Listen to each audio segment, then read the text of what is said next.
Yo,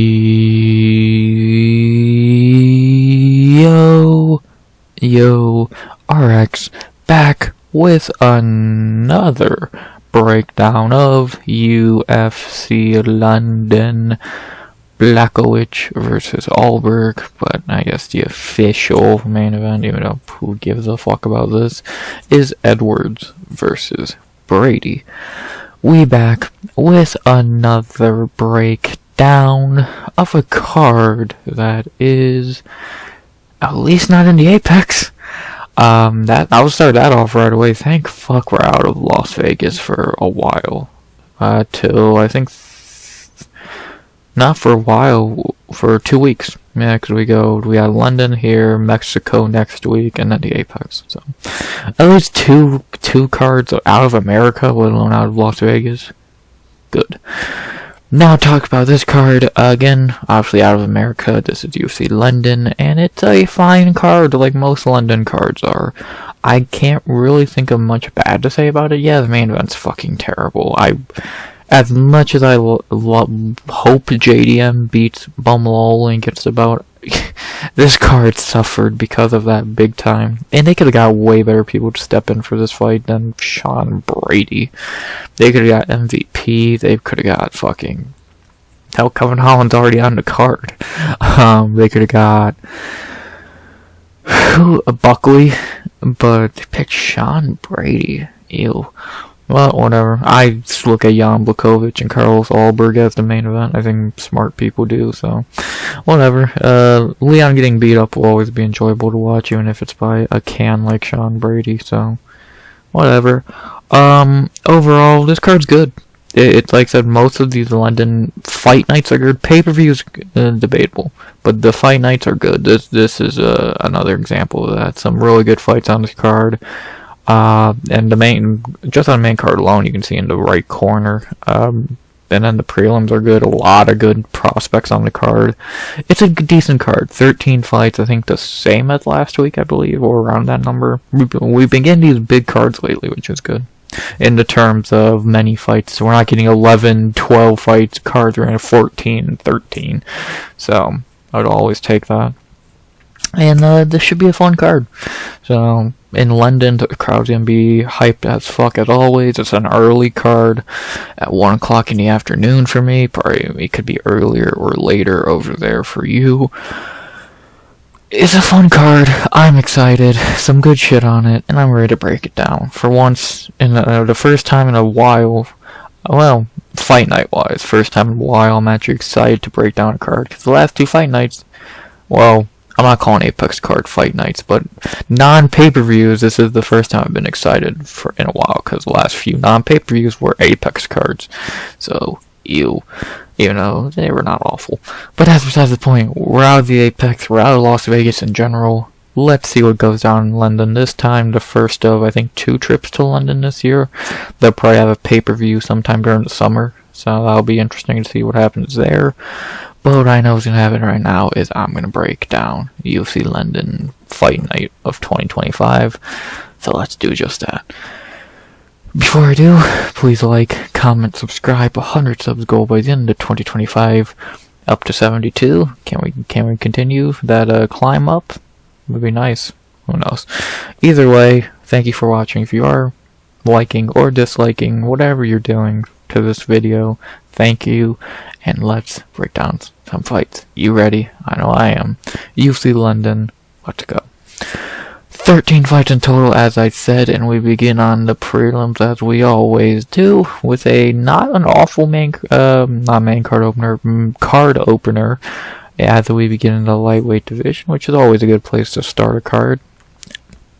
I don't think this should be the card opener. I always think the worst fights on the card should open the card logically. A card should be built from the worst fight up to the best fight, but maybe that's just me. This is a fine fight to start the card. This could be fun as in our first fight of the night in the lightweight division. We got no Brits here, which is a weird way to start the card also, starting with a Georgian and a Brazilian. As we begin with Guram, Georgian Viking, Kutateladze versus Kauê, Fernandes. Not the best fight in the world, but definitely compared to what some cards have been opening up with lately, this is a good fight. On paper, at least. In both what I just said, how a card has been opening up, and this is a good fight on paper. Even last week's card did open up with a great fight, but on paper didn't look like it, so. This is a decent fight. Two guys who are not awful, but I don't think are going to do much in their division, but you never know. One guy had a lot of hype, one dude does not. So let's see what happens here. Guram, Kauê. Interesting way to begin the night. Again, not beginning with a Brit. It's kind of a weird choice. They do this shit a lot, where they begin the night, or even have a fight like this on the card, where it's a Georgian and a Brazilian. They don't. The fans there don't give a fuck about these two. They want to see a Brit fighting an enemy. So, weird way to start the card, but nonetheless, let's begin the night with our first fighter, Guram Kutateladze. Guram in the UFC is 2-2 over the few years he's been there. Beyond, he is so inactive, it's not even funny. I was going to say he's beyond inactive. He never fights. He's getting more active, though. In his UFC debut, he fought Mateusz Gamrot in a fight he probably lost. A lot of people don't think he won that fight. If I remember correctly, I don't think he won that fight. Then he lost to Damir Ismagulov, which, that's not a great loss. I never saw the hype in Damir. Then he fought Elvis Brenner. Respectable loss, even if we didn't know it at the time. And then in his last fight, he fought Jordan Vucenic, who we'll talk about later, in a really close fight. I think he loses that fight if Jordan had a full camp, but what did that tell you? So he could easily be 0-4 in the UFC, if we're being honest. Should have lost to Gamrot, lost to Damir, lost to Elvis, and would have lost to Jordan on a full camp, I think. Guram's fine. He's not a bad fighter. He trains with Hamzat, so he has all the hype, or had at least. Now he never fights. He's okay, but am I really high on him? No. I think he's a fine fighter. Again, his last two fights should have been losses against Elvis and Jordan, who are decent guys, who are very good fighters, but still, this is Kauê is easily his worst opponent in the UFC so far, which, so I guess that's not saying a lot, since he's fought four pretty decent guys, even if I don't think much of Damir or Gamrot. Kauê is definitely not anywhere near any of those four, so, well, the UFC is trying to give Guram a nice win, because they like him, especially with Hamzat being back in their good graces after fighting and earning a title shot. The UFC is trying to give Guram a win. It's fucking obvious, because why the fuck is Guram fighting Kauê Fernandes, a guy who is not really that great, and if there's rankings for the whole division, Guram is a lot higher than Kauê Fernandes, so it's obvious what this fight is. UFC is just trying to give Guram a nice win, and I guess I was wrong in one regard. I did not know Guram was fighting at least once a year. So good job, Guram, you proved me wrong there. It just does not feel like he fights once a year. It feels like we see him every few years, but he is getting more active. Still, one fight a year is not good, but it's better than what I expected, especially, it's a lot better than a few fighters on this card, so I'll give him that. But overall, I'm not high on Guram anymore. I don't think he's the hyped guy people looked at him to be, because he's Hamzat's friend. He's not close to Hamzat's skill level. Good chance he should be 0-4 in the UFC, if we're being honest, and he's not a bad fighter, but is he some world beater like Hamzat? No. Is he here mainly because he's friends with Hamzat? I would say so. If he wasn't friends with Hamzat, I think he'd be more on Apex prelims, fighting guys like fucking Abdul Karim Al-Sawadi and who else? Kauê Fernandes, perfect example. So, not a bad fighter, not as good as even his countrymen like a Merab Dvalishvili. He's not even as good as those guys, so he's not a bad fighter, he's not a good fighter, he's a fine fighter who had a lot of hype, but now being inactive and not getting older and not being as good as his friends or countrymen, that's kind of hurt his career. To talk about his opponent, Kauê Fernandes. Kauê in the UFC is 1-1. In his UFC debut on short notice, he fought Mark Diakese, which, funny enough, in London, his debut, on short notice, and he looked good. Could have easily gave him that decision. It was close. Diakese pretty much just cuddled him the whole time, which, no shocker. Then, in his next fight, earlier last year, he got his first fight on a full camp against Mohamed Yahya, and he destroyed him. Fucking picked him apart and looked like a goddamn world beater. Yes, against Mohamed Yahya, who is one of the worst fighters I've ever seen, let alone in the lightweight division. But you gotta kind of look at that with what the fuck am I trying? You gotta look at that with a grain of salt. Again, he looked great. I'll give him that. He looked fucking amazing against Mohamed Yahya, though, a guy who can't fight. Kind of. Nice win, Mohamed Yahya. Pros and cons. Overall, Kauê's a forgettable fighter. He's not the worst. He's not the worst of the worst in that division, in the lightweight division, but he's not far from it. He's not the greatest. Like, in that Yahya fight, his leg kicks look good. He's shown good power, but how much of that was how talented he is, and how much of that is Mohamed Yahya is a joke. So, and that Diakese fight didn't look bad, but his takedown defense didn't look amazing. So he did lose that one. The UFC's using him as cannon fodder here to feed him. To feed him to Guram. It's pretty obvious. Like I said when I talked about Guram, the UFC is just trying to give Guram a win here, a nice one at that. So maybe Kauê can upset the fucking UFC by beating Guram here, but it's unlikely. He's probably gonna do his job, give Guram a win, and probably go fight in the Apex. So maybe he can pull off the upset. It'd be funny if he did, because it's always funny to see the UFC's plans blow up in their face, because they're fucking morons.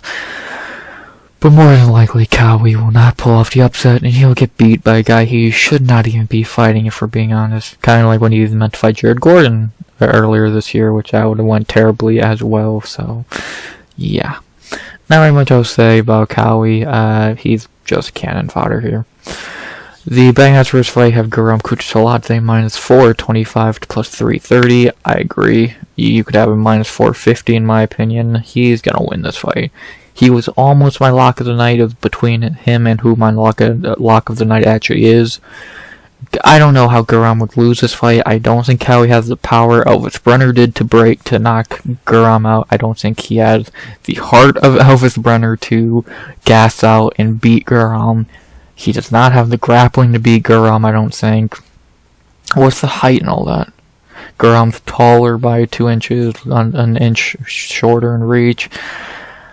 I don't really see how Kauê would win this fight unless he just finds a way to stay at range, kick him in the legs, and beat him that way. But I just don't see it. I think this probably goes a lot like the Mark Diakese fight for Kauê, but a little more one-sided. Guram probably takes him down, at least bags it the first 2 rounds, and goes from there. So I'm gonna go Guram Kutateladze by decision. I don't see him finishing Kauê. He's not really a finisher in the UFC.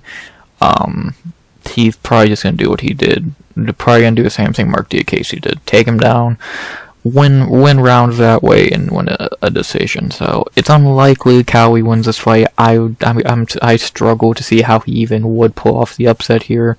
So give me Guram Kutateladze by decision. I just don't see Kauê pulling off the upset. It'd be funny and cool if he did, but I struggle to make a case for that happening, so I'm not going to. Give me Guram Kutateladze by decision. Should win. She should not choke an easy win like this. He already did on paper once against Elvis Brenner. That was before we knew Elvis Brenner was Elvis Brenner. And now he has a chance to rewrite that wrong, so do it. My pick, Guram Kutateladze by decision to open the card. Should win. The second best lock option on the card, so don't choke. You can't get much easier than this, so don't.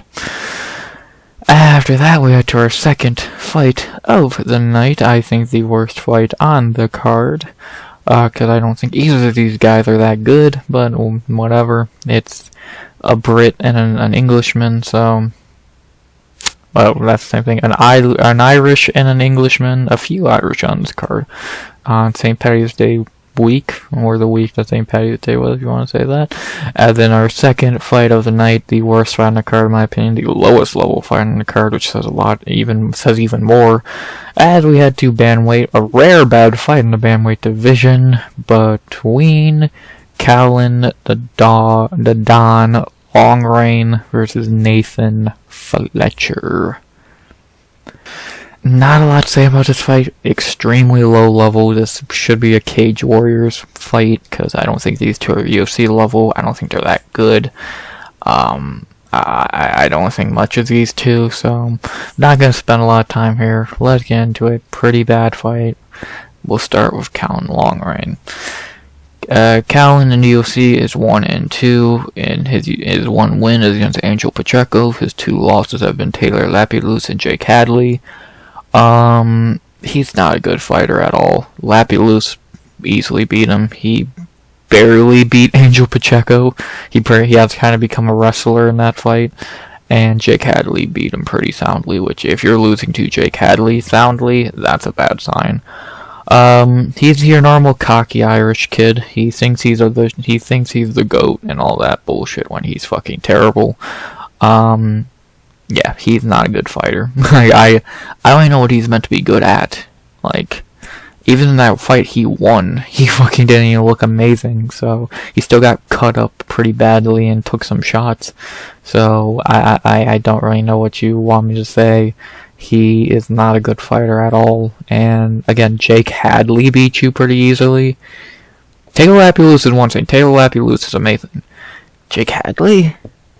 Angel Pacheco gave you a fight?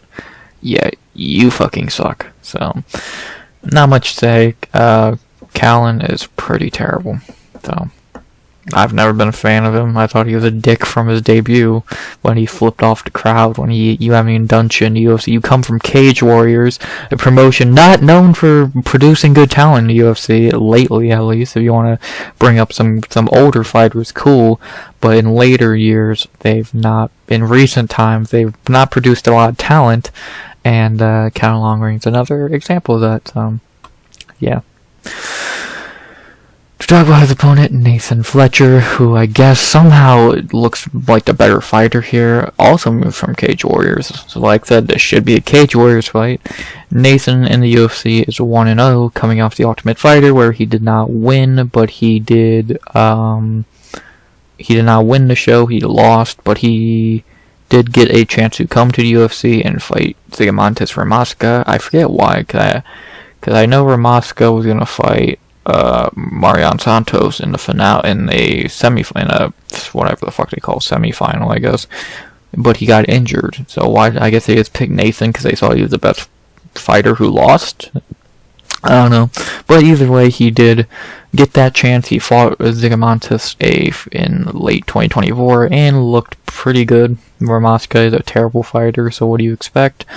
And now he's going into, I guess if you want to call this his official UFC debut, you can, but I'm not. So now he's here and going out of the Apex, going into his backyard to fight. He's not great. I've not seen anything impressive from him in his first two fights. Against you lost to Con Awfully, speaks for itself, and then you beat Zigomantas in a very unimpressive fashion. We'll see what this guy can do. He comes from the Paddy Pimblett gym. So I know that's one of the main things I remember about him, is he trains with Paddy and Molly. We'll talk about Molly later. Which, that gym produces talent. Look at the three names: Nathan Fletcher, Paddy Pimblett, Molly McCann. All stars. But we'll see what this guy can do. And Caolán is not much better than Zigomantas, if he is at all. It should be another nice win for Nathan. Let's see what this kid can do. I don't think he's going to go far in UFC. I think if he wins this fight, he's probably going to lose his next fight, because they'll probably give him a tougher opponent who he won't be able to fall ass backwards into beating because they suck. And, well, yeah. We'll see if I'm right, though. Maybe this guy is legit, but in the two fights I've seen of him so far, you lost to Khan awfully, which is a bad which is bad already, and then you beat Zigamontes from Moscow, who is terrible. So, let's see what you can do, kid. The bangouts for this fight have Nathan Fletcher minus 160 to plus 130. Yeah, you could even have him a little bit higher of a favor. You can have him up to minus 190 in my opinion. He should win this fight pretty easily. I think, like, even for as much as I don't think he's that good, I think he's levels above Caolán Loughran. I think Caolán's terrible. And not a big height advantage, only 1 inch and a few inches in reach, so. But I think Nathan's just better. On the feet. Is he better on the feet? The feet might be close, but on the ground, I think he's better. And he should win this fight. So, he should win. Again, Caolán Loughran is fucking awful. Jake Hadley beat him. Nathan Fletcher is better than Jake Hadley. That I can say certainly. He's better than Angel Pacheco, who gave Caolán a fight. So, give me Nathan Fletcher by decision. I just think he's a better fighter. It's that simple. So, I don't really think Caolán's going to be able to beat him over the 15 minutes. He might win a round. But I see a Nathan Fletcher to win here for the first Brit of the night. I'm going to say they get their first win of the night. And I'm going to go Nathan Fletcher by decision. I just struggle to see him losing this fight when I think he is the way better fighter. So, give me Nathan Fletcher by decision in a low-level fight that maybe we'll look back on as, like, good prospects. But in the moment of 2025... that should be a Cage Warriors fight, so give me Nathan Fletcher by decision. After that, did someone say low level? Oh, fucking Christ. This is gonna agree, what was his last name? Clint McLean or whatever, from Die Hard MMA podcast would say. If you don't watch them, go watch them, they're great. This is a greasy ass fight. This fight's gonna be fucked up as we go to our third fight of the night in the strawweight division, I believe. In the strawweight division, a greasy ass fight. Oh, fucking hell. And then our third fight of the night in the women's strawweight division. Did someone say low level? Because as low level as Caolán and Nathan is, this ain't much higher. I think these two are better than Caolán. Definitely Caolán. Nathan, that's debatable. But as in our third fight of the night, some more low-level action. But this one could be fun. We have Shauna Mama B. Bannon versus Puja, the Cyclone Tomar. Ooh, this is some greasy low-level action. Ooh, boy. This is a split decision is written all over it. Oh, fuck. Oh, boy. Yeah, this is low-level women's MMA at its fucking finest. I don't hate this fight, though. I think this fight's funny. I think this is an interesting fight. I think I don't hate it. It's greasy. If I was a bettor, I would not. If I bet at all, of course I don't bet because I tell you to. Bet because if you think I'm right or you want to. I wouldn't bet because of what I think, trust me. But back to what I was saying. If I was a bettor, I wouldn't touch it. The only thing I bet is, I don't know if this is a bet you can make, but split decision. This is going to a split decision. I can fucking guarantee you this goes to a split decision. There's no way it doesn't.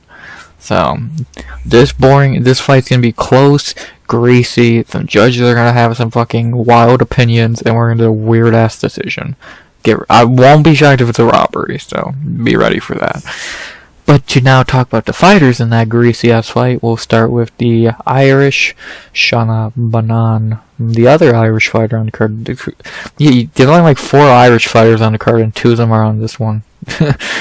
As we begin with Mama B, who is 1-1 in the UFC. In my opinion, 0-2. I think she lost her last fight, but it was close. As in her first UFC fights, she did lose to Berna Brazil. Whoever thought that was a good debut choice needs to be fired. And then she fought Alice Ardeline, I don't remember how you say her. Ardelian, I think so. John Anik says it for some fucking reason. But she did fight her in her last fight and did get the decision, even though I remember. Do I still say that was a robbery? I do. I think that was a debatable decision, which that says a lot that Alice Ardelian is giving you a fight. it just kind of shows Shauna Bannon's fucking awful. She's a terrible fighter. She can fight decent at range-ish. Her kicks are kicks. Her punches, fuck hell. Ground game, did she even go to the ground her last 2 fights? I don't remember it. She just is not good, like, at all. Like, I've, in her first 2 UFC, like, Bruna Brazil, I'll give you a break. Bruna Brazil, that was a ginormous skill gap that she shouldn't have been in. Alice Ardeljan's giving you a fight? Someone who Melissa Martinez just beat with fucking ease? Alice Ardeljan, who's more focused on OnlyFans? That's worrying as fuck. So, I don't think Shauna Bannon's good at all. Fuck, I'm not gonna say I think. She is not good in the slightest. She is fucking awful. Her kicks are probably her best weapon, and that's it. Aside that, throw it out. She has nothing. She is so fucking terrible that it's not even funny, so... No, not trying to be disrespectful or anything, but yeah, Mama B is fucking terrible. Talk about her opponent, who's not goddamn GSP either, Puja Tomar. Oh, Christ. Puja in the UFC is 1-0, coming into her UFC debut. She did get the win against Ryan Amanda by split decision, the first Indian to win a fight in the UFC. About fucking time. A lot of people call that a robbery. I think it was close. If I remember, it was very close. I picked Puja as a giant underdog, so I'll take it. I hope it was a robbery, because I don't give a fuck. No, I don't think that was a robbery. It was very close. Do I care to go back and rewatch it? Nope. But what I do care to say is, I think Puja's better than Shauna. As bad as Puja is, she looks fucking amazing compared to Shauna, in my opinion. At least, just comparing to their last fights, Puja looked better. She showed more heart, she showed more skill. It lacked, not much, but more skill against a better fighter than Alice Ardeljan. Is Puja good? No. Does she have a chance against anyone with talent? No. But do I think she's better than Shauna Bannon from what I've seen? Yeah. Again, it's still low-level MMA. This ain't GSP and Anderson Silva. This is still low-level MMA. But, low-level MMA. But, I think Puja's better from what I've seen of them. I'm going off 1 fight, of course. 2 for Shauna, but the Bruna Brazil fight. God, that's not helping her case much. Going off their last fight, the fights against people who are closer to their skill gap, their skill range, I should say, Puja looked better. So, and she is on a 5-fight winning streak now. A lot more experience in MMA at 9-4 instead of Shauna Bannon's 6-1. A little bit older, a little bit shorter, I believe, but she has heart. I think she has better striking. Ground game, I don't remember. I remember very well, clearly fucking none. And yeah, this is gonna be a low-level striking match, so that'll be interesting. Not much better than her opponent, but I do think Puja is better. Still a terrible fighter. The bang-outs for his fight are criminal. Shauna Bannon minus 185 to plus 155. Ew. Ew, ew, ew, ew. Oh, that's fucking disgusting. Shauna Bannon, that big of a favorite. Ew. This should be a pick'em. They are fucking terrible. I'm telling you right fucking now.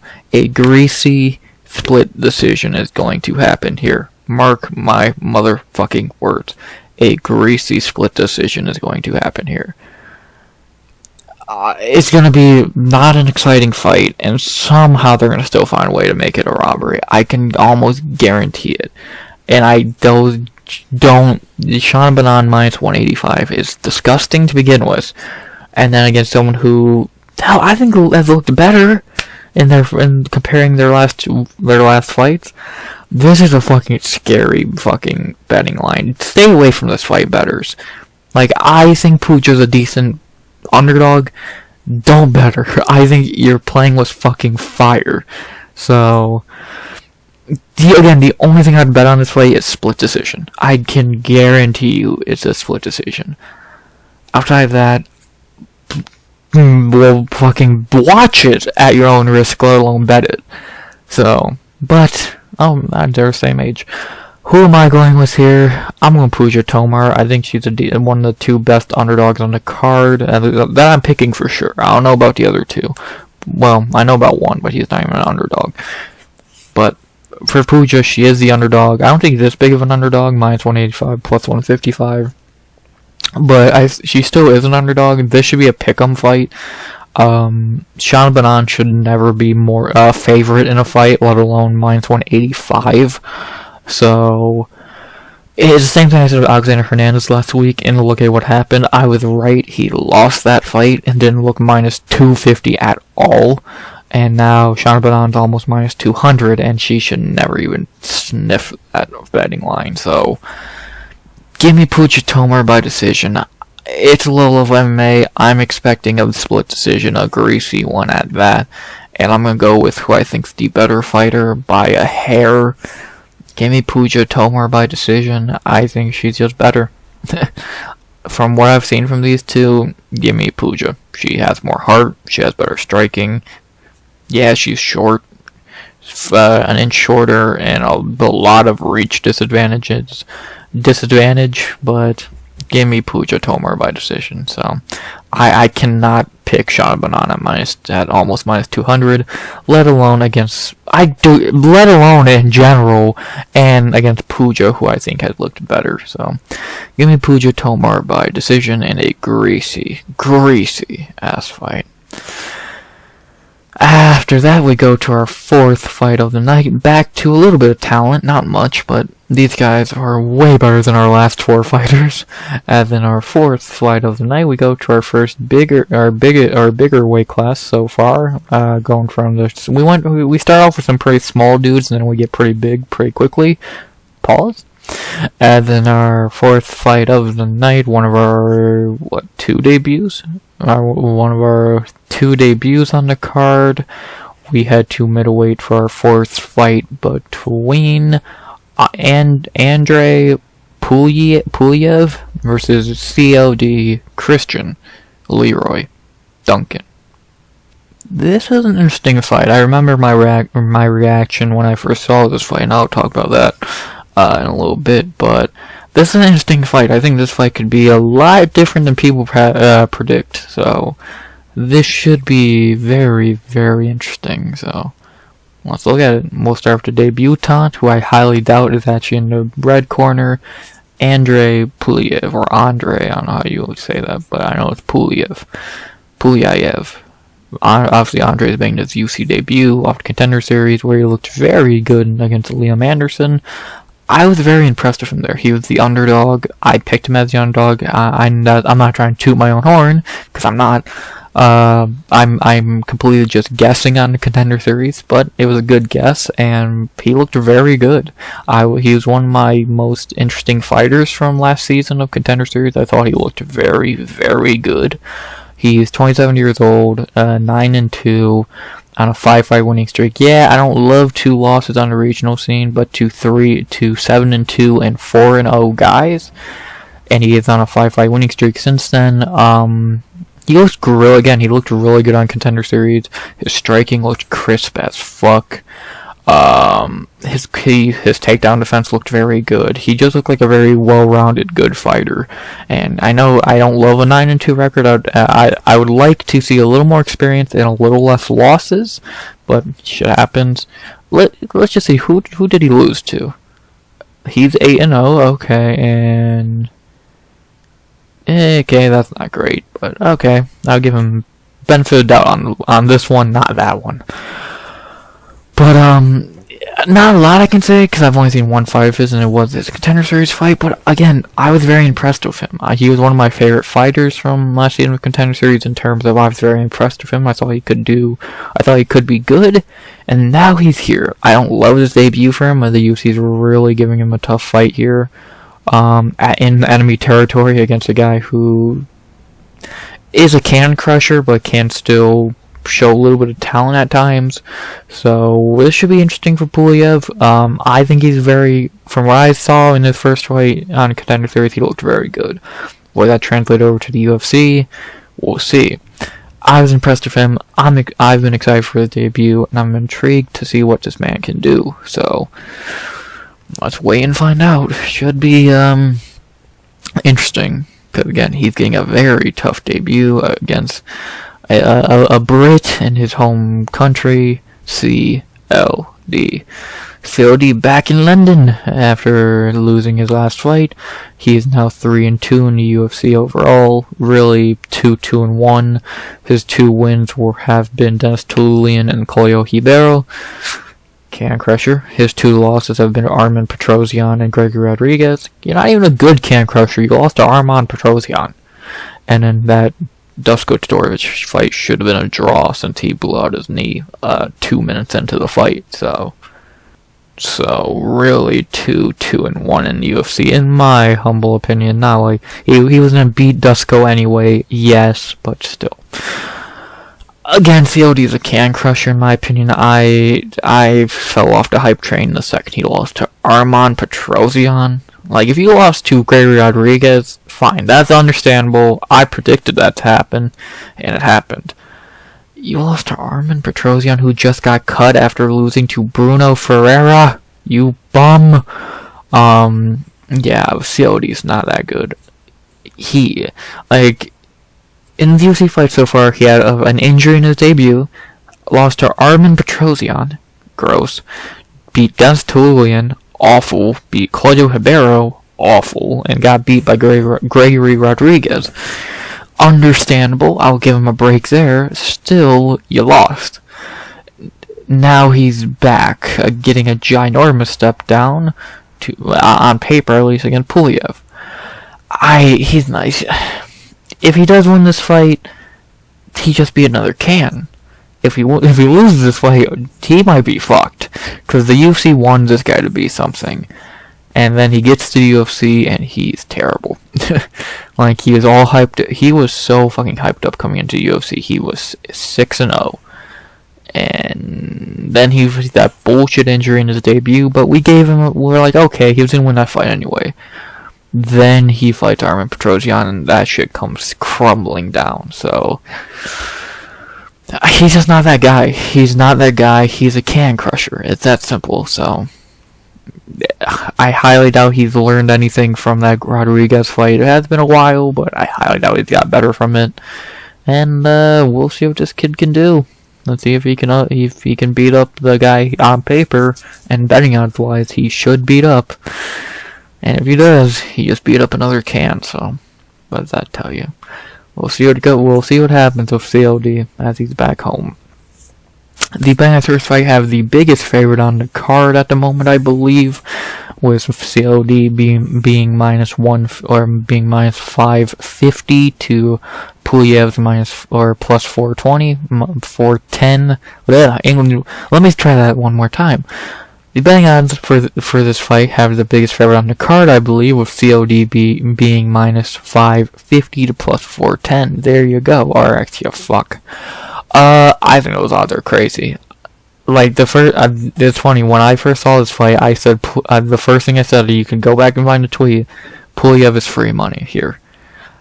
I don't know free money, because I said that kind of not thinking 100% about this fight, but these odds are crazy. COD should probably be minus, at most, 200, and even that's being generous. He could be minus, like, 180. 550.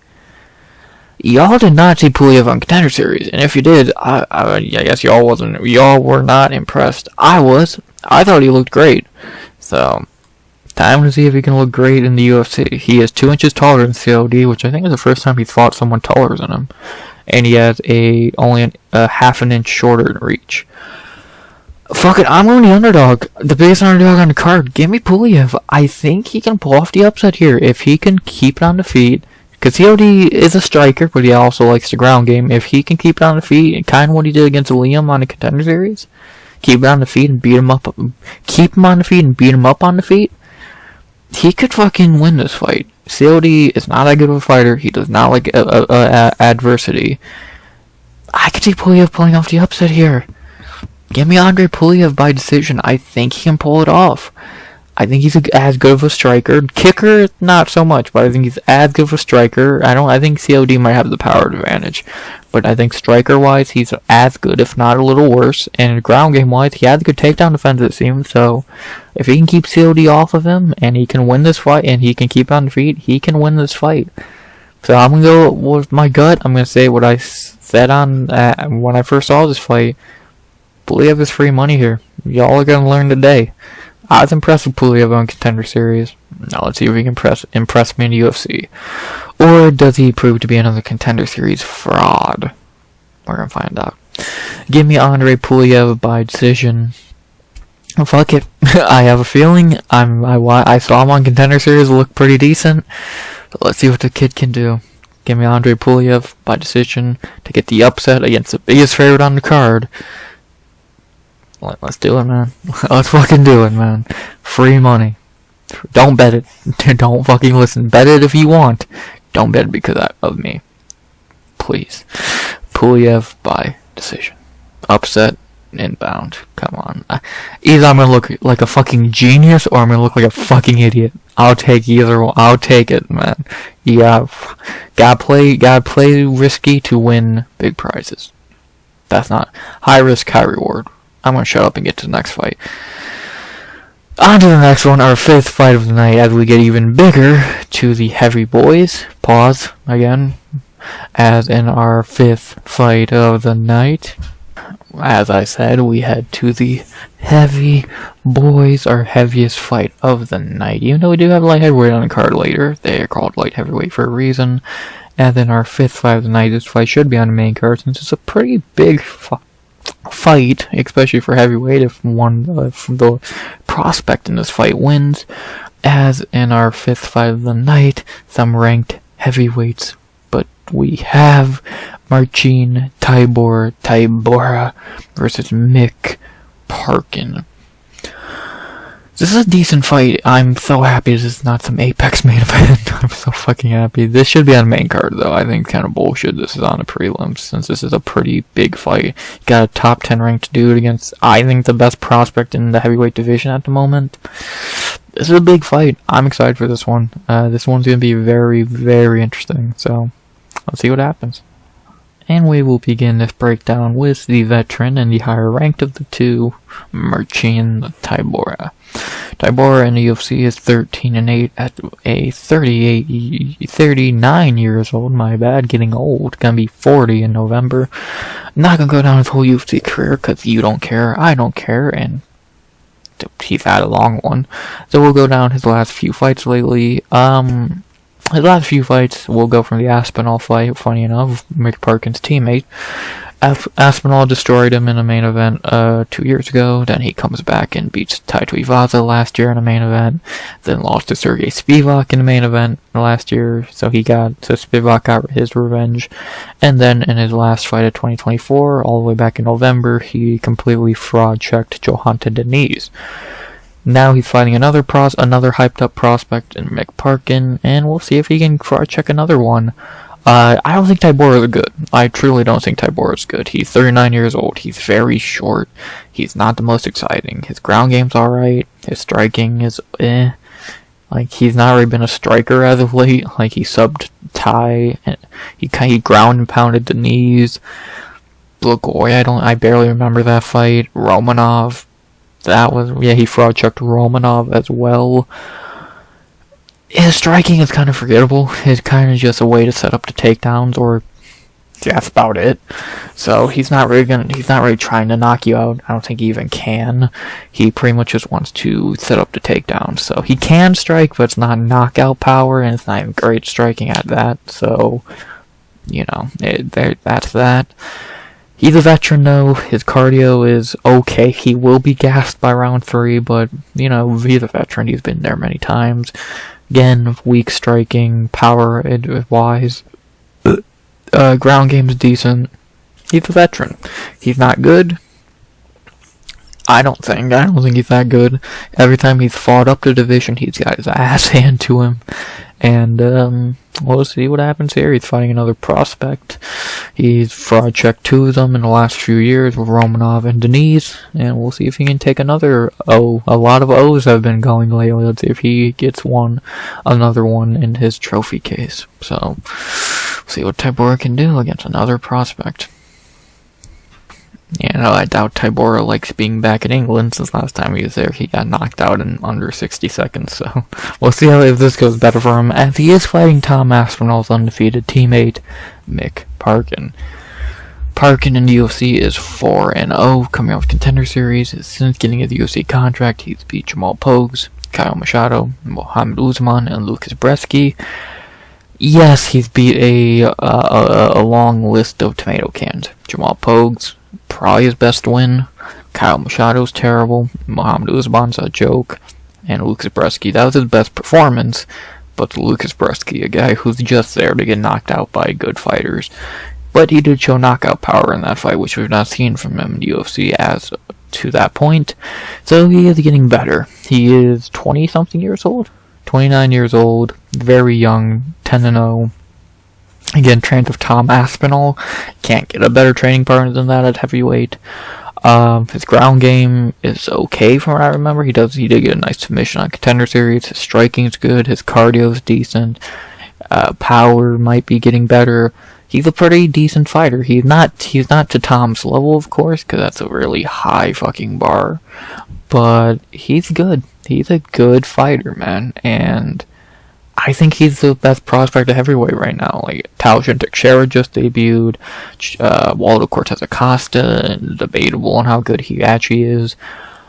Not very many others outside of that. So, I think Kendi Nzechukwu, who not really prospect since we know what he can do. So, I think Parkin could be the good prospect that can climb his way up, because he's good, man. I do think he's talented. He's good. He can fight. He can fight smart, fight at range, and just beat you that way.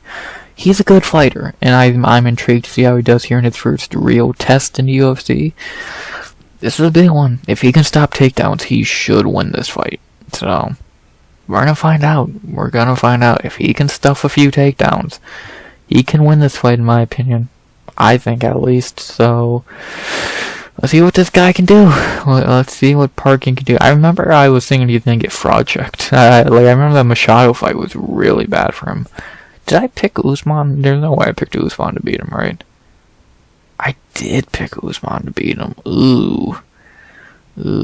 Well, he's gotten better since that fight, so. He started off, like, that Pogues fight was kind of boring. He did not look that good against Machado. But he's looking better now. So, 29 years old, 10-0. I don't love seeing an undefeated guy anymore, since, bad luck somehow. But, we'll see what Mick can do here, so. Let's see if he can prove he's legit or a fraud. The odds are saying fraud, with Mick Parkin being an underdog. Tybura being minus 140 to plus 115. Even though I think the odds got a little bit closer. I think Parkin's about pick'em at this point. I think it's a pick'em at this point, around minus 125, if I'm correct. So they got closer. I think the betting odds should probably be close to a pick'em. Tybura, smart veteran. Parkin, unproven prospect, especially undefeated, is a red flag, apparently. So not in today's MMA. So it's gonna be interesting. We either get a fraud checking or a prospect proving he's legit. It's gonna be interesting. I'm excited to find out which is which. And what do I think? Which do I think is gonna be? I'm gonna go with the undefeated prospect proving he is legit by beating Marcin Tybura. I remember this was another fight I remember my reaction to. I think I said Parkin easy or some bullshit. I don't know if it's gonna be easy, but Parkin, I think, should win this fight. I think he's a better fighter.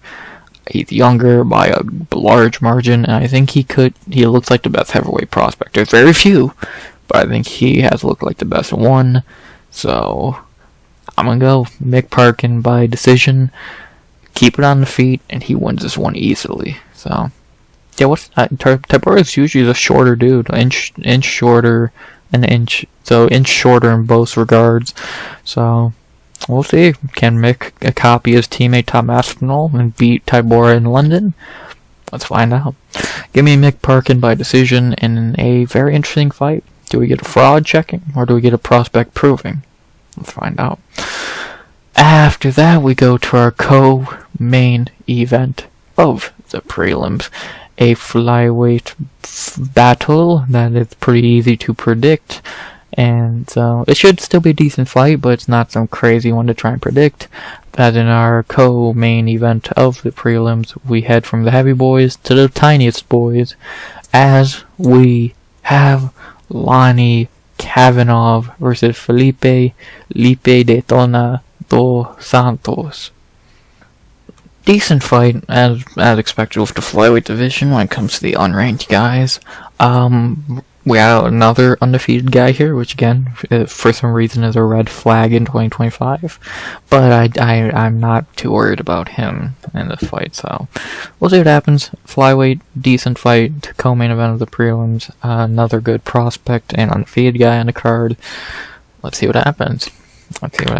Usual pretty good fight when it comes to the flyweight division outside the top dogs for some reason. So let's talk about what we got here, though. As we begin with Lonnie Kavanagh. Lonnie in the UFC is 1-0, coming out of Contender Series, where he had one of the best highlights of the season against Anton Ho, and then in his UFC debut a few months ago, he beat Jose Ochoa, and he looked alright. He didn't look amazing, but he looked alright. I guess that, I don't know if that's more because Lonnie looked bad, or Jose is very good. We're gonna find out down the line. But now Lonnie's getting another fight. I would say maybe a step down from Jose, to be honest, to Felipe dos Santos. Lonnie's good. He is 25 years old, 8-0, has looked very good in his first two fights, at least, for being as young and inexperienced as he did. He looked very, in a 15-minute fight, he looked like he was not too worried about it. His cardio held up good. I think he showed a little bit of grappling in that fight. He showed he can deal with adversity pretty well, and he won his fight to stay undefeated. Now fighting Felipe back at home in London, even though I know that's a fucking China flag next to them. I think he's half Chinese, half British. That's a word. British. I don't know, that's what I'm guessing. So this is first time fighting at home, probably have many times fighting at home. And we'll see how he does here. So, first time fighting at home in a while, I'm guessing, for him. Since 2020. Well, no, he fought there not that long ago. So, good for him. He's going back in this time in the UFC. So, we'll see what one of the most interesting flyweight prospects at the moment can do. I think this kid could go very far in the UFC. He has all the potential, the look, the fighting ability, the everything, power. Let's see how far he can go, though. Only one way to find out, and that's putting him in the cage. Who are we putting him in the cage with this week or fight? Felipe dos Santos, his opponent. Felipe in the UFC is 1-2, in my opinion. Should probably be 0-3. In his first 3 UFC fights, he's fought Manel Kape, Victor Altamirano, and Andrey Lima. I know it says 1-3, but I think that Altamirano fight was a debatable decision, so he easily could be 0-3. We all know that Manel Kape fight, he stepped on short notice on pay-per-view to give Kape a banger. Then he fights Victor Altamirano, should have lost in my opinion, and then he fought Andrey Lima and easily lost. Felipe kind of got exposed for kind of living off that Kape fight. Like, I know he gave Kape a fight, and I guess that is aging well if you think highly of Manel. But overall, I don't think highly of Manel. Excuse me. And then he looked a war. I think him looking shitty against Altamirano kind of just shows how overrated Manel Kape is, if you ask me. So, whatever. That's what I think. We've talked about Manel Kape enough a few weeks ago, so let's move on. Again, he did not look great against Victor Altamirano, who's not a world beater, but for some reason keeps getting robbed in his goddamn fights. And then he lost to Andrey Lima, who we talked about last week. He looked amazing, yada yada yada. So, I'll give you a break losing Andrey Lima. He's good, but Manel Kopp, I don't think is very good. And Victor Toronto, So, we'll see if Felipe can capture that if he can find that dude who gave Manel Kopp a fight, because we've not seen him. He's still super young, 24 years old, 8-2 in his MMA career from shoot box, even though he's not grappling much. He actually got out-grappled by Andrey Lima. That's why he lost that fight. So we'll see what he does here. The UFC is starting to use him as cannon fodder, it seems, to Andrey Lima and now Lonnie Kavanagh. I think the UFC is not really his biggest fan at the moment, so. But we'll see. Maybe Felipe can get that hype back that he had after the Manel Kopp fight. Only one way to find out. The Bannon fight have Lonnie Kavanagh minus 395 to plus 310. You could have him a bigger favorite. I think you'd have Lonnie up to minus 500. He should win this fight, and if anything, I'm saying he's my lock of the night. It was between him and Guram, and I think I trust Lonnie more against a lesser fighter than I trust Guram against a better fighter. I think Kauê's better than Felipe, so I think take that as you will. My lock tonight will be Lonnie Kavanagh. I don't see him losing this fight. I think he's better on the feet. I think he's better on the ground. Well, I think he's capable of going to the ground, but I know he's better on the feet. He has the power advantage. I think he has a skill advantage in general. He's gonna have the crowd behind him. He's gonna be hyped up there. He's not on a losing streak, in my opinion, or he's not taken a loss yet. Felipe has. So, I just don't really see Lonnie losing this fight. I think he's just levels above Felipe. So, give me Lonnie Kavanagh by decision, my lock of the night. I just don't think Felipe is going to do enough to beat him. So, how does Felipe win this fight? Take him down and hold him there for 15 minutes? I highly doubt that's going to work. So, give me Lonnie by decision. I just think he's the better guy, better fighter, more skilled. Give me Lonnie by decision. I think he's looked better lately. So, taking out that Manel Kopp fight, who has looked better? Lonnie Kavanagh. So, give me Lonnie by decision, my lock of the night. I just really struggle to see him losing this fight, so I'm gonna say he doesn't. Lonnie Kavanagh by decision.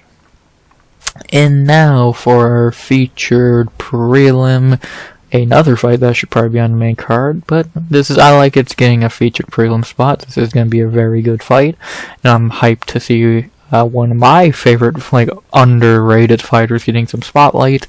As in our featured prelim, we began at lightweight and we end at lightweight on these prelims. I like that touch. As we end the prelims with our prelim main event between Jai the Black Country Banger Herbert versus Chris Taco Padilla. Or Eric Andrey. That works too.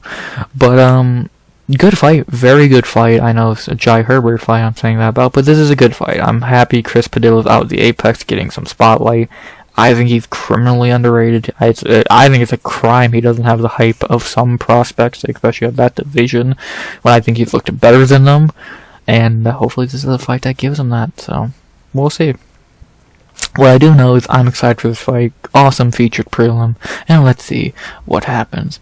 As we will begin with the Brit in this fight, for once, even though they are probably all the red corner, Jai Herbert, who is very old, 36 years old. Jai in the UFC is 3-4-1. His 3 wins in the UFC have been Kama Worthy, Kyle Nelson, and Rolando Bedoya. His 4 losses have been Francisco Trinaldo, Renato Moicano, Elliot Taboya, and Faraz Ziam, and he had a draw with Ludwig Klein. Herbert has had a fucked up UFC career that makes no fucking sense. So he lost to Trinaldo in a legendary fight for Dan Hardy reasons. Then he got to step up against Renato Moicano for no fucking reason, and of course lost. Then he knocked out Kama Worthy, okay, a guy who's pretty ass. Then he fights Ilya Tapoya for some fucking reason and almost beats him. And then he beats Kyle Nelson as expected. Has a draw with Ludwig Klein, which is aging amazingly. loses to Faraz Ziam as expected, and looks very good against Rolando Bedoya. Who was he the underdog in that fight? At least on Tapology, I thought he was. No, but yeah, like he's had the weirdest UFC career. You go from he fought fucking Ilia Topuria and Ludwig Klein for some fucking reason. Like he almost he's got the closest to beating Ilya of anyone else somehow. So I don't even know what to say. He's not good, but he keeps having these weird ass moments where he has, like, again, almost knocked out Ilia Topuria, had a draw of Ludwig Klein, but then almost in the same breath got knocked out by 60-year-old Francisco Trinaldo. So what the fuck? His 3 wins are against 3 tomato cans in Kama, Nelson, and Bedoya. So he really had no chance in any of those other 5 fights. Like, the best one was probably Trinaldo, and he was not winning that fight, so he's just not good. It's that simple. So, I don't know.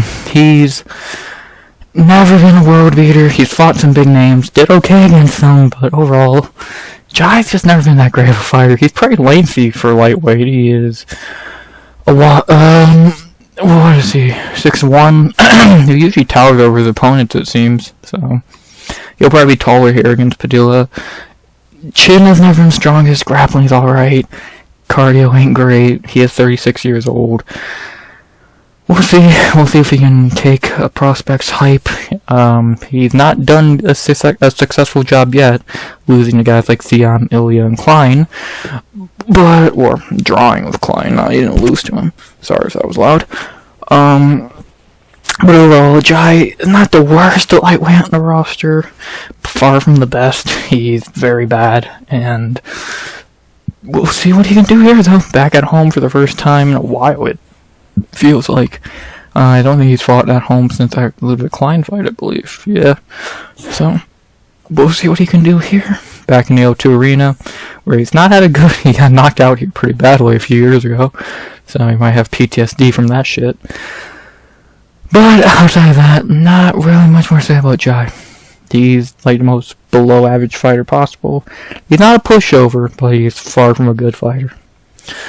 To talk about Taco Padilla, his opponent, who is fucking underrated as shit.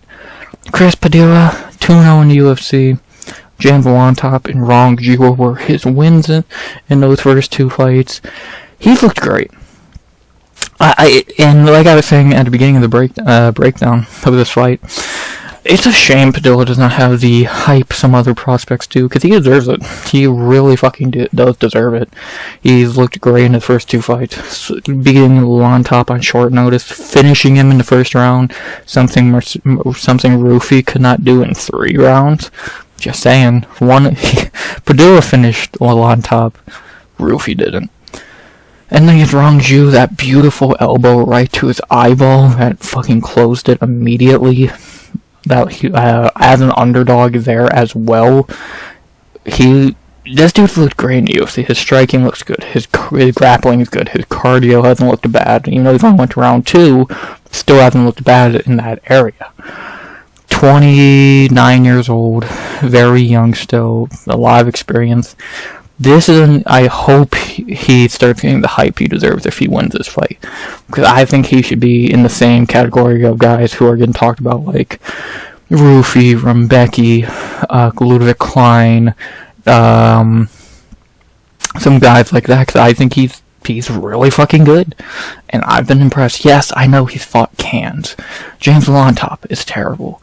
Rong Ju, actually, that's aging pretty goodly, that's English, pretty good after he just beat Cody Steely. So, I think Taco's looked really good. It's a shame he's been on Apex cards his first 2 UFC fights, since he's not really been getting the shine he deserves, but now he's finally in front of a crowd, in enemy territory, featured prelim, as the underdog again. We'll see if this kid can fucking prove he deserves the hype I say he does. So, I think he deserves to get some hype. I'm excited to see what he does here. Outside of the Apex, going outside of America even. Let's see what Taco can do. Hopefully he can finally earn that hype I think he deserves. The betting odds say he will not, even though I think they are pick him at this point. From like even from here, they went down more to about a 115, 110 apiece. So I think it's a pick him at this point, which I think is crazy. I think Taco should be like minus 150, 160. I don't know why the betting odds keep disrespecting him. In his debut, I understood it. It was the debut, short notice, Loughran Top's debut after Contender Series. No one knew who Padilla was, sure. Against Rong Zhu, he was a plus 200. And then now against Jai Herbert, more understandable, but I would have him the favorite. I think Padilla, this is proving the point, Padilla is getting no fucking respect by people, which is fucking insane in my opinion, because he is really good. He's just not got shown on a big stage yet, and I think this is it. I think if he wins this fight, especially in impressive fashion, he will start getting some hype that he rightfully deserves. So we're gonna find out, though. It could all come crashing down. Jai Herbert could get the win and send him back to the apex with no hype and probably has a big underdog again. So it's a big fight. It's a good fight, and I'm excited for this one. Who am I picking? I don't think I've hit it very well. I'm going Chris Taco Padilla. I think he's a better fighter. He's much younger, and I think he's very good. He's going to start getting that hype he deserves very soon. So give me Taco Padilla by... Jai, he did get submitted by McCann, but outside that, he's never really been submitted. Is Taco really, like, I know he's got 2 finishes in his UFC career so far. 8-5-2. He only won to decision twice and lost 3 times. I don't see him knocking out Jai Herbert. If he wins, I think Padilla's gonna get a submission. I'm trying to think how I see this fight going. I feel like if Padilla wants to make that statement I think he wants to make to get that hype, he's going to need a finish, especially in London against biased judges and a guy who's pretty experienced going 15 minutes in Herbert. I think it might be smart for him to get that kill early. I don't like him being much shorter, 6'1" to 5'9", 3-inch reach disadvantage. But I have a feeling he might finish him here. I don't see a knockout. I know that's like the most picked thing here, which I think kind of like, yeah, Jai's chin is pretty weak, but I don't see Padilla knock him out like that. If Padilla wins, it's either gonna be a submission or a decision, and I don't know. I don't know how good his cardio is over 15 minutes, and B, do you really want to go against biased British judges? Debatable. But I'm trying to think. I might lean submission, because I think he's going to want to get him out of there. I think he will be able to get him down. I know the only guy to submit Jai Herbert has been Renato Moicano. So, I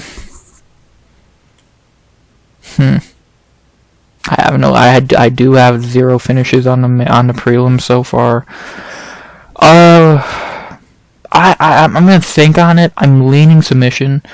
I'm leaning Chris Padilla submission in the second. I think he could get Jai out of there, but I also could see a decision. But he hasn't went to decision yet.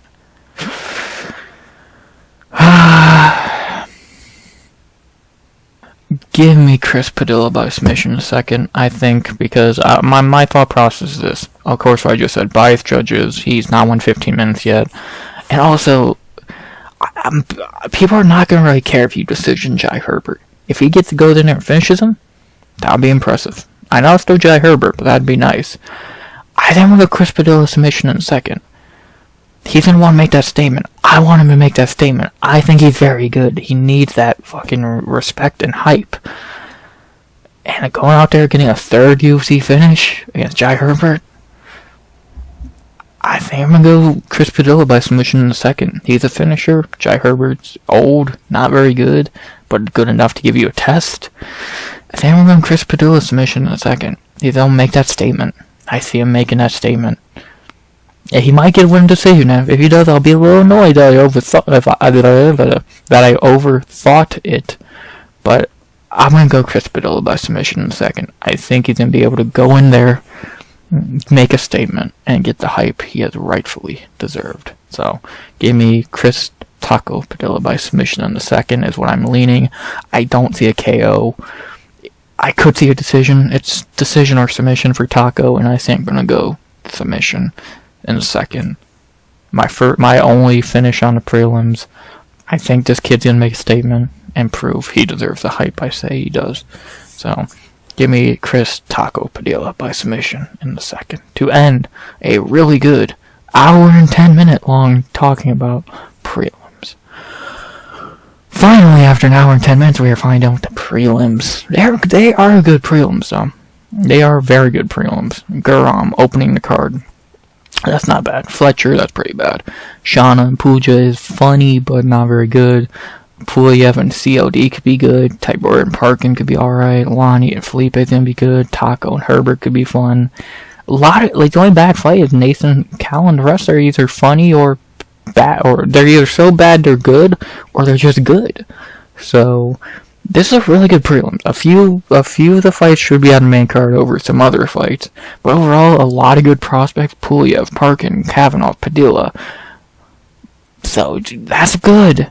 Now let's see if they can live up to their hype, live up to their live up to their betting odds, and give us a good prelims to lead into our main card, which is where I'm going right now. So, hour and 10 minutes later, let's finally talk about this main card. 7 fights down, 6 to go. You ready? I know I am also. Here we go. UFC London main card. We begin in the featherweight division with the best fight on the card, possibly. This fight's fucking amazing. Oh, this is a good fight. As in, our main card opener should be higher on the card. It's so fucking good. As we have in our main card opener in the featherweight division. A banger. I'll say it one more time because it's so good. Banger to open our main card between Nathaniel, the prospect Wood, versus Morgan, the last pirate Charrière. What a goddamn fight.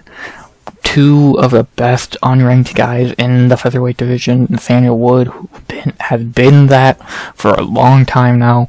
Morgan Charrière, pretty new to the UFC, but in his first 3 UFC fights, we've seen how good he fucking is. This is gonna be a banger. I cannot wait for this fucking fight. I'm excited. I'm so excited. This is the best fight on the card, I would say. I'm so hyped for it. It's such a high-level fight. And how this is not a top 15 fight, I don't know.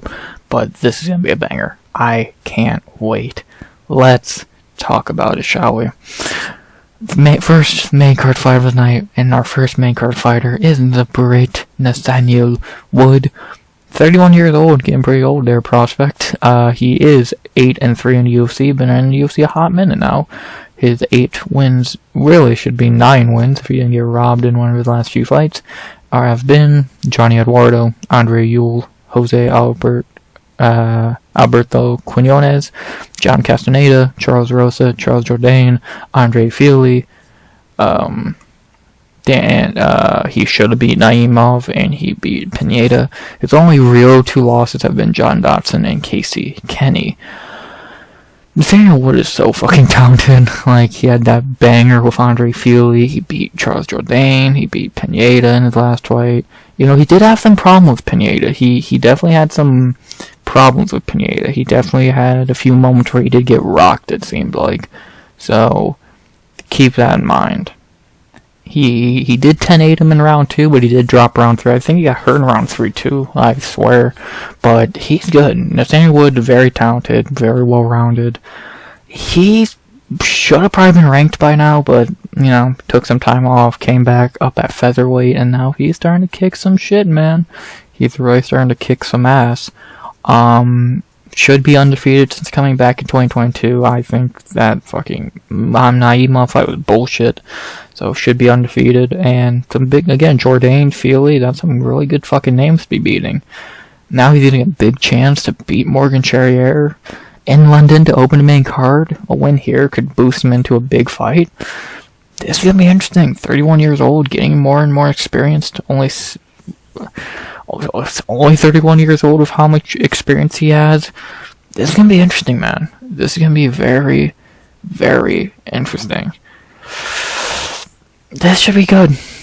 Let's see what Nathaniel can do against a very dangerous pirate in the last pirate. Because Charbul's a bitch. Morgan Charrière, 29 years old, very experienced in his own right, with a 20-10 record of batshit. So 2-1 in the UFC so far. Probably should be 3-0 if he didn't get kind of robbed against Shepe Marshall. He beat Manolo Zacchini, and he knocked out Gabriel Miranda in his last 2 wins. Again, he did lose to Shepe Marshall, even though that was a debatable decision. In a way, not completely, but in a way. I don't love seeing a dude with 10 losses. 9 of them before getting in the UFC. A lot of them were early in his career. I get it, but even before he didn't lose that long ago. He lost to Jordan Vucenic and Paul Hughes. Lost to fucking a few dudes. So Vucenic, that's an understandable L. He's very fucking good. Paul Hughes, though he not been beating the best level competition. 15-8, 18-4. So even in the UFC, 2 tomato can. Well, Miranda's okay. Had a nice 5 Shepe, probably got robbed there. This is a real test for Morgan. They're not babying him. They're throwing him right into the wolves, and we'll see if he can sink or swim with the sharks. And Nathaniel Wood's no joke. We're gonna see how good Morgan is. We're gonna really see. Man, I have no idea what to think about this fight. I truly have no idea what to fucking think about this fight. It should be a complete pick'em. I don't know who to pick. It's Morgan Charrière minus 185 to plus 155 is kind of crazy. I think Morgan's very good, but Nathaniel Wood is very good. Dude, this is gonna be a banger. But I have no idea who to pick. Nathaniel Wood, the more experienced guy, has fought better competition in the UFC, is very talented in his own right. Morgan Charrière, very powerful, very good fighter. Still kind of inexperienced, kind of debatable on how good he is with a 20-10 record. He has looked very good in the UFC so far. Should be 3-0.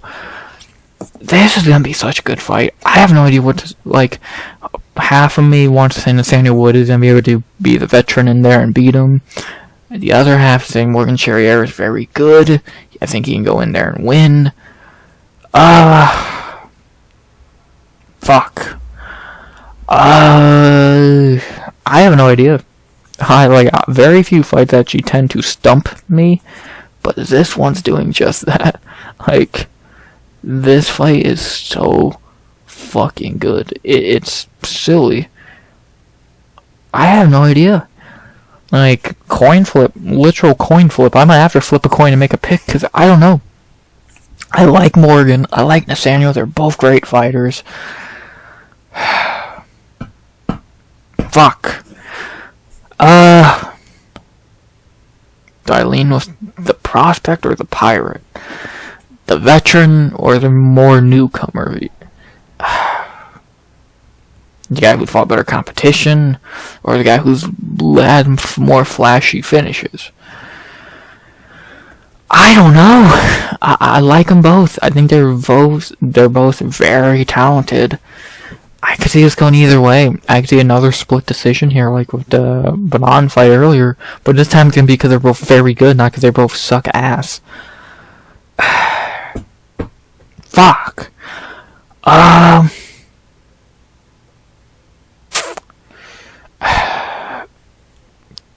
leaning the pirate. I'm leaning the last pirate. I think... Again, I don't fucking know, to be honest. I'm going off what I feel right now. It could change tomorrow. It can change 10 minutes before the card starts. It could change before the fight starts. I can't change my pick then, but you get my point. I have fucking no idea. I truly don't. Both guys are very talented. If you want to go for a 15-minute experience and fighting better level guys, you pick Nathaniel Wood. If you want to go for younger, more explosive, very talented in his own right, but unproven, you go Morgan Charrière. Fuck, this is a good fight.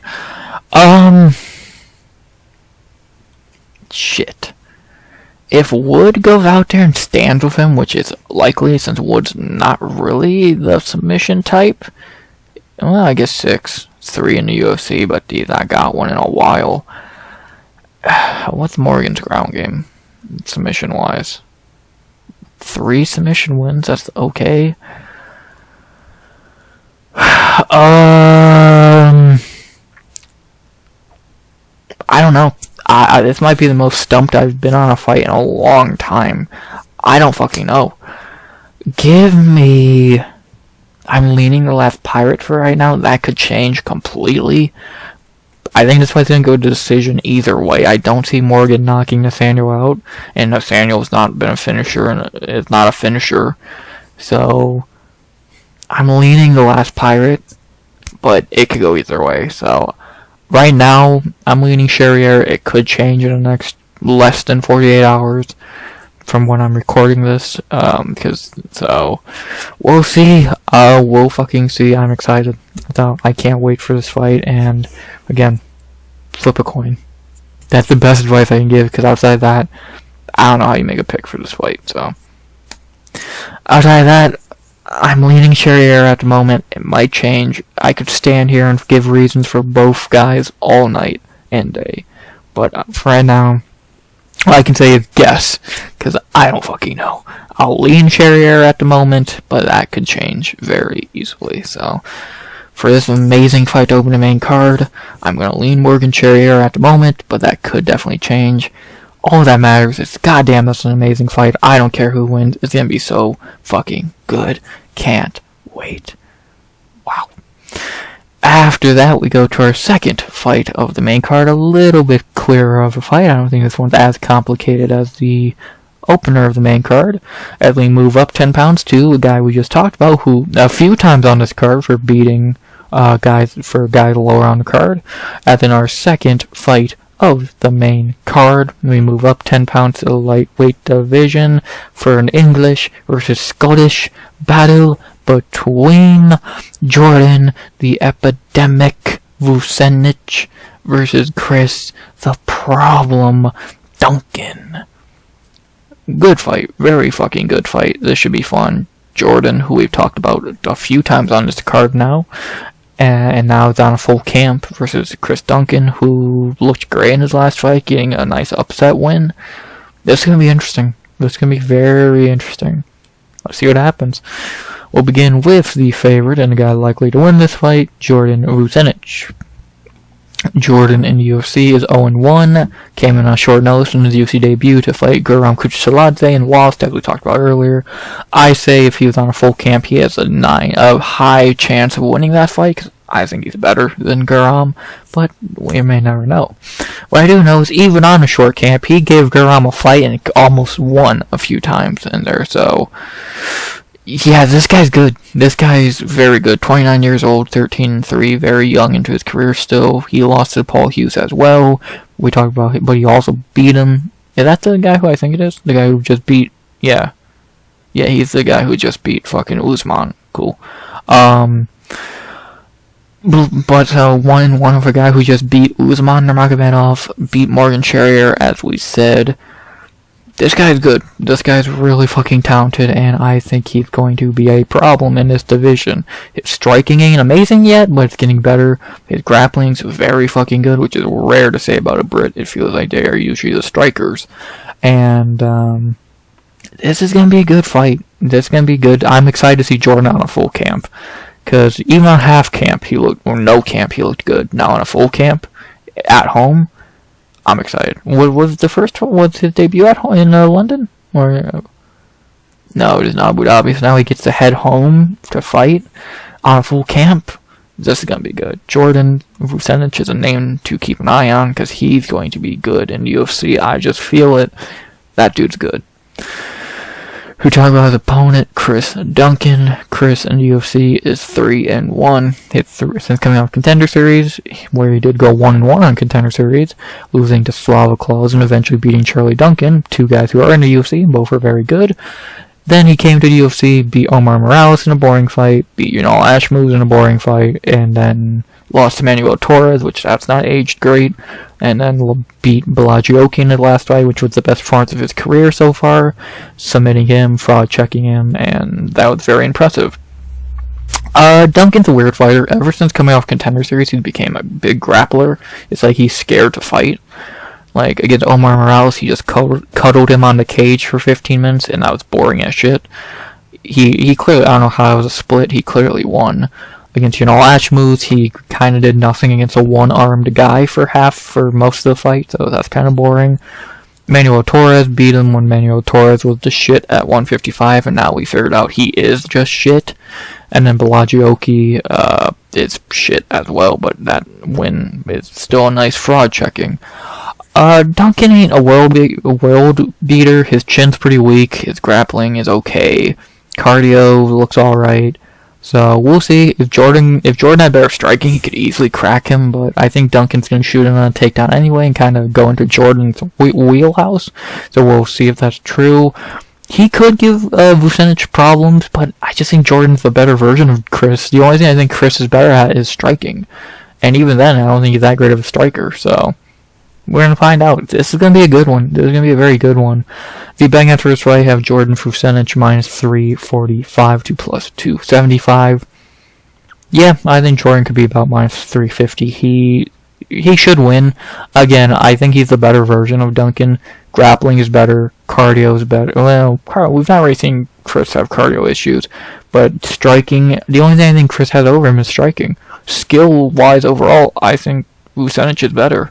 So, and on a full camp, and after just giving fucking Guram Kutateladze problems, this is gonna be this is a showcase fight for Vucenic, is what the UFC wants it to be. Cause I don't think they care for Chris Duncan much. They want Vucenic to win and look good here, so why not? Let's have him do just that. So, I agree with the betting odds, I agree with what the UFC wants, and that's a Jordan Vucenic W on a full camp, and I think that's what we'll get. So, my pick here is going to be Jordan Vucenic by submission. In the first, I think either he's going to shoot a takedown and submit him, or Chris Duncan's going to shoot a takedown and get submitted. I just think Jordan's better. So, I think at some point in this fight, he's going to sub Duncan. I don't think he's going to knock him out. I don't remember his striking against Guram being too impressive. I don't think he has a big knock yet. 2 knockouts in his whole career so far. And they were a long time ago, all the way back in 2019 and 2019. So it's possible because Duncan does have a pretty glass chin, but if Duncan gets on the ground with Vucenic at any point in this fight, I think he's getting submitted. So, give me Jordan Vucenic by submission first. I think he should win this fight. Full camp. Gonna look good. I think he's just better than Duncan. So, give me Jordan Vucenic by submission in the first. Can't wait to see him get his first UFC win. Dude's very fucking talented. And on a full camp, after looking good on a no camp, I'm excited. Not very much else to say. Second fight of the night, second finish of the night, Jordan Vucenic by submission. And first is my prediction. Now down to some low-level Molly McCann bullshit. And then our third fight of the main card. Why is she still getting put on main cards? We head back to strawweight, the only female weight class on our card tonight. And we have a fight that did change on pretty short notice, about a week ago, I believe. As in our third fight of the main card, heading back to strawweight for a fight that shouldn't be on the main card, but UFC still thinks it's 2021 again. As we have Meatball Molly McCann versus Alexia Bergansina Sinara. This was meant to be Molly McCann against Estela Nunez, but Estela had visa issues and pulled out, I think, a week ago, or a little more than a week ago, so Alexia is coming in on very short notice. So, and I'm shocked this fight's still staying at strawweight with that. Oh no, just at flyweight now. Oh no, strawweight, I can't read. So, good for, respect to her for stepping in and keeping the fight at the weight class it was meant to be at, so this can be interesting. Molly not fighting a can, so we'll see if she can actually win a fight. Gonna find out. We'll begin with England's favorite daughter, even though they don't even give a shit about her anymore. Molly McCann. 34 years old, 7-6 in the UFC. Not going to talk about her flyweight run because what is there really to say? We know how that went. Let's talk about her strawweight run, where she is 1-1. Has she had any other strawweight fights in the UFC? No, she has not. And her first 2 fights at strawweight since moving down, she has 1-1, as I said. And her strawweight debut, she smashed Diana Belbita, which is as unimpressive as you can get. And then after that, she lost to Bruna Brazil, someone who's kind of been spoiler to a lot of females on this card. And she looked awful in that fight, got dominated, yada yada yada. Now she's fighting Alexia, which is better than Belbita, worse than Bruna, maybe. That's debatable to know. Molly's terrible. We all know that about Meatball Molly at this point. She's a terrible fighter. It's knockout or bust. She has no grappling. She has fucking no submission defense. She barely has striking defense. She has good power, and she finds a way to knock you out. I find that she's fucking terrible. And she rode Patty's coattails for a long time. She couldn't keep up because she lost to Erin Blanchfield and Julia Sodarenko. If she would have beat Erin Blanchfield or something, she could have easily got a title shot. Like, no fucking joke. She could have easily got a title shot. And then the UFC wanted to push her and Patty so bad together, but when he lost Jared Gordon and she lost to Erin Blanchfield, it all blew up in their fucking face. And now they're starting to rebuild Patty. Molly is still a joke. I don't know. That whole plan went awry pretty quickly, so. But we'll see what Molly can do here. Strawweight, she is 1-1, so let's see if she can get back on the positive track in her UFC career. She is getting older, almost 35 years old. Let's see what the meatball can do. Against a debuting opponent, the other debutant on the card, Alexia Sinara, 27 years old, 11-1 in her MMA career, 1-0 on Contender Series. I don't know why I had a fucking spaz attack trying to say that. In her Contender Series fight, she looked pretty good. She won as a big underdog. Or not a decent sized underdog. She was very cocky. If people talked about her face off, where she was very cocky, disrespectful, but she did back it up in the cage, getting the win and the contract. She looked good in that fight. She looked very good, beating an undefeated opponent as the underdog. Looking at her before UFC career, funny enough, she lost to Bruna Brazil. Beat Ryan Amanda, who is a UFC fighter. Outside that, don't love seeing a lot of pretty bad. A 9-6, 5-1, that's okay. 0-1, she could be a can crusher. We've seen many of those come from Contender Series. These fighters who, in their pre-UFC fights, were beating 2-6 fighters and shit like that. And looking at Alexia's last few fights before the Contender Series, that looks like the case. But we have seen those fighters show they are actually good, even besides that. So will Alexia be one of those examples? We're going to find out. Fighting Molly McCann, don't get knocked out. If she wants to take the fight down, she easily can. 6 submission wins is very nice to see if you're fighting Molly McCann. So we'll see what Alexia can do here. A lot better than Estela Nunez, that's for fucking sure. So we'll see. We'll see what she can do. These two are going to be definitely not going to like each other. They're both very big egoed. They think they're the best. So let's see who really is the best out of these two. The betting odds first, I have Alexia minus 190 to plus 150. I don't know if I'd ever that big of a favorite. I might move her down to like minus 170, 160. 170 sounds good. But I do think I agree. Alexia is better than Molly. It's not hard to be. She has a ground game, which is already going to beat Molly, and her striking is not bad. She is the same height, of ginormous reach advantage. She trains from Amanda Hebos, which we know she's not very good, but she can grapple and strike a little bit. So, more than likely, Alexia either tries to strike, and when that doesn't work, or she gets cracked one good time, she's probably just going to take Molly down and do the smart thing and beat her there. So, my pick here, I'm going to go Alexia Cianara to win by decision. I think she's just better. Molly McCann is terrible, and unless she gets the fluky-ass knockout, or Alexia is legit just terrible, we should be getting an Alexia Thianara UFC debut W in London, making the crowd upset if they even give a shit about Molly McCann anymore, because I don't think they do. Give me Alexia Thianara by decision to win a... If they strike, this could be a banger, but more than likely she does the smart thing and goes out to the ground to beat the meatball. So give me Alexia by decision. After that, we go to our fourth fight on the main card, our featured bouts, and a weird fucking one out of that one I would have never expected to see.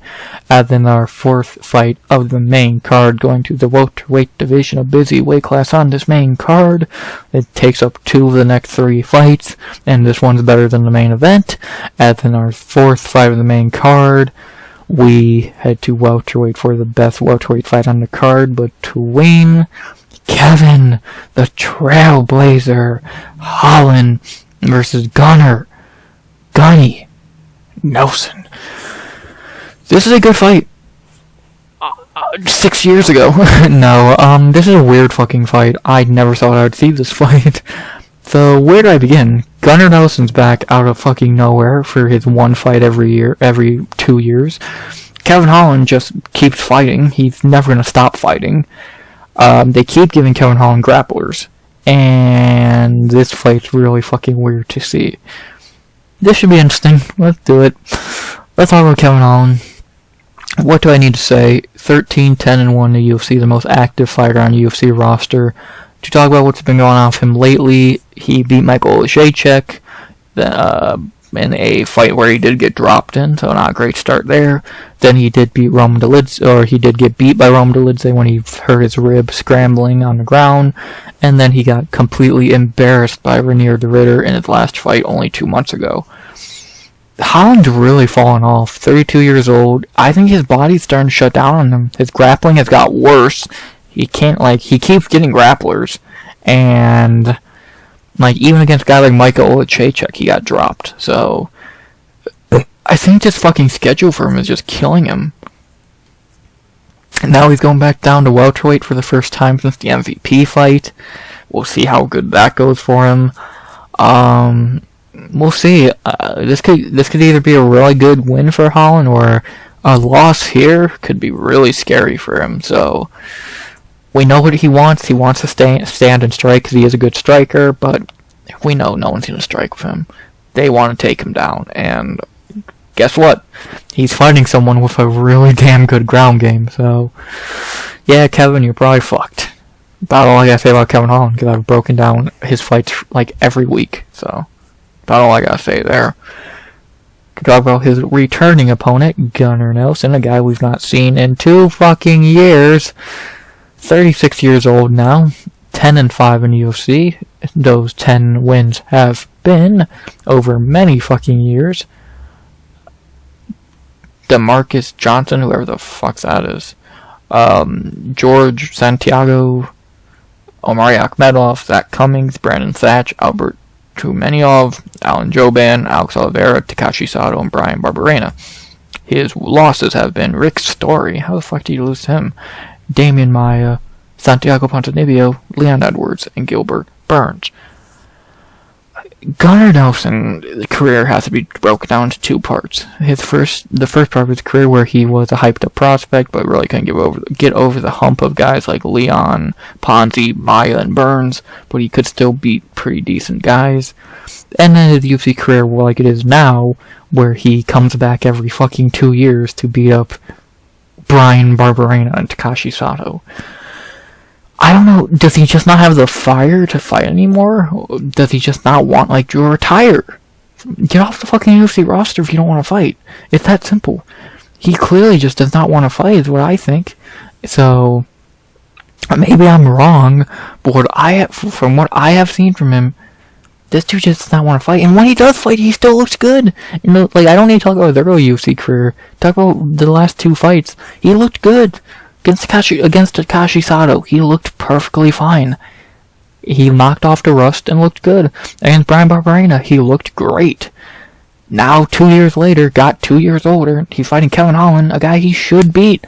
The annoying thing, when he wins this fight, more than likely, and he fucking dips for 2 years, it was fucking pointless. So, I don't get it. What is this dude's strategy? Come back every 2 years and fucking win a fight and dip? Where the fuck is that gonna get him? So, that's gonna literally get him fucking nowhere. It's just frustrating to watch a dude who has all the talent come back every 2 years, look good, and dip. It's like, what's the fucking point? I don't get it. I truly don't fucking get it. So, like, if you don't want to fight, don't fight. If you want to actually come back, try and get where you were before you became inactive, then stay active. Like, these 2-year breaks ain't gonna do shit for you, dog. So, I like Gunny. It's good to see him back. I'm glad I get to watch him fight live again, since I didn't before. But, what's the fucking point of this fight? If he wins, he's just gonna dip for 2 years. So, I don't get it. I don't fucking get it. It's frustrating to an extent. And, he's all the talent possible. Just doesn't fight.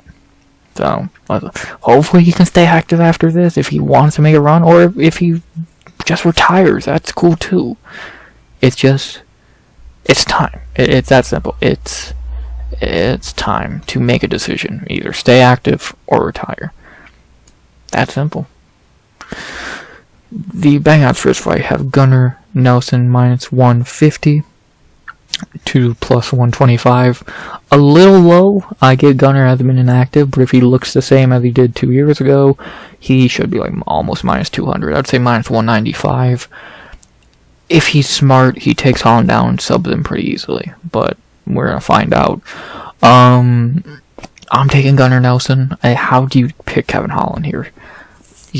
So either you think Gunnar Nelson's gonna be stupid enough to strike with him for 15 minutes, or you think Kevin Holland can keep himself from getting subbed and then what? Get up? Something Kevin Holland's never been good at. So, I just don't see Kevin winning this fight because one pass is just unlikely and the other he's never been good at. So, I'm going to go Gunnar Nelson by submission in the price second. I don't see him having much problems here if he's smart. Like, I get Kevin is much bigger. But Kevin has the takedown defense of a fucking baby giraffe, so he pretty much falls down the second you try a takedown, so I'm not too worried. I'm truly not. I like Kevin Holland. I would love to see Kevin Holland win fights and be good again, but it's hard to fucking see that happening anymore, so give me Gunnar Nelson by submission in a second, I believe. I don't think he's gonna get him out there in round 1, but round 2 probably. And, yeah, that's what I'm feeling. Sorry, Kev. I just can't see him winning. As much as I would like to see him win, especially since he's very active, unlike his opponent. I just can't see it. So, give me Gunnar Nelson by submission in a second. I struggle to see Kevin Holland winning this fight. Because either Gunnar's a dipshit and stands with him, and even then Gunnar could win. Or he somehow finds a way to stop takedowns and get up, which had never been his strong suit. So, and I doubt he's got better in 2 months at doing that. So, give me Gunnar Nelson by submission in a second. Good to have him back, but unlikely to see him again anytime soon. We'll probably see him again in 2027. Or maybe I'm wrong. Hopefully I am. Or he retires. Make up your mind. Gunnar Nelson, submission in a second. Sorry, Kev. After that, we head to our co-main event of the evening. Really, the main event of the evening, because who gives a fuck about that main event? Because this fight's way better anyway. As we have in our co-main event of the evening, a big fight in the light heavyweight division. A good chance whoever wins this fight could spot themselves right in a title shot. Next time out could be the backup for Ankle Live Pierre 2. As we have in our main event of UFC London in the light heavyweight division, a top 10 or even a top 7 battle in the rankings between Jan Blachowicz versus Carlos Black Jack Ulberg. What a co-main event. Speaking of people coming back, Jan Blachowicz, welcome back after 2 years of bitching about the Piera fight. I don't think this fight's very complicated to break down. Good to see Kutateladze agrees. Not much to say, I'll still go into it a little bit, but I think we know what's gonna happen here, so let's talk about it real quick and say what we gotta say. We'll begin with the former champion, even though, does anyone even remember him being champion at this point? I don't. Jan Blachowicz, 42 years old, one of the oldest fighters on the roster at this point.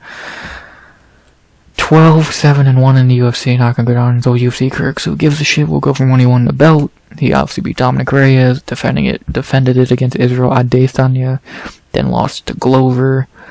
After that, everything kind of went downhill. He fought Ratchik and kind of won, kind of debatable, because kind of freak injury. Had that draw of Ankalaev, he probably should have lost, and then lost to Alex Pereira 2 years ago. And ever since, he's just been bitching about that fight. He almost came back early last year to fight Alexander Ratchik, got injured, and now he's finally back. Finally back after probably the longest break of his career. A vicious shoulder injury that could put the nail in his career. Now fighting one of the hottest up-and-comers in the division. Good luck, Jan. 42 years old, coming off a shoulder injury, not fighting in 2 years. Good luck. If we're being honest, was he right that good to begin with? He had really good power in his hands, but ground game was never his strong suit. Yes, he grappled Izzy. Good job. Good leg kicks. Had a nice winning streak, but overall, I never thought he was that great. He was okay, I guess. So, but I never saw much of him. One of the most forgettable champions of our time, and we'll see what happens. Maybe he can turn back the clock here, but at 42, going to be 43, 42, and going to be 43 next year. This could be the last walk for Jan, at least in the UFC, because GFO is calling. To talk about Carlos Ulberg, his opponent, the younger Carlos Ulberg, less injured.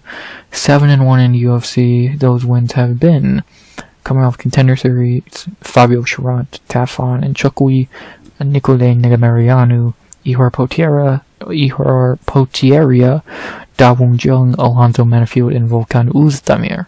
His one loss in the UFC was his UFC debut against Kennedy Nzechukwu, where he was 4-0, very inexperienced. Ulberg is really good. He has good power in his hands, he has good kicks. We saw his ground game a little bit in the Dawung Jung fight. Good cardio, good. He's like Izzy. He's very much like Izzy, but not terrible. If that makes sense. He's good. He's very good. 34 years old. I don't love him being that old, but a lot of his career happened in kickboxing, so he's still very new to MMA. Don't got that MMA wear and tear on you. He's not coming off a shoulder injury 2 years ago, so this is a big fight for him. If he wins this, he could easily be getting a title shot, or he's gonna be fighting Yuri. So that's gonna be interesting to see what happens. Do I think he does good in that fight? We'll see. But first he has to beat Jan, which shouldn't be too difficult. But we might be talking about this man in a title fight sooner than later. Because if he wins this, he's one fight away, if that. And does he beat Yuri? Again, like I said, it's debatable. So, let's see how he does against Jan first. The betting odds say he will do very good at a -225 to +185. Yeah, hard to disagree. He should win this fight. It's pretty simple. He's not 50, coming off a shoulder injury and not fighting for 2 years. He's 34, so still younger, 11-1, not coming off an injury, and better. So, Carlos Ulberg's going to point fight his way to a 30-27, easily beating Jan.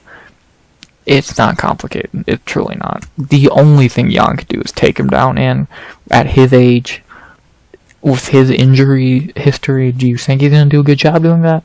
I highly doubt it. So, give me Carlos Ulberg by decision. Pretty easy prediction, in my opinion.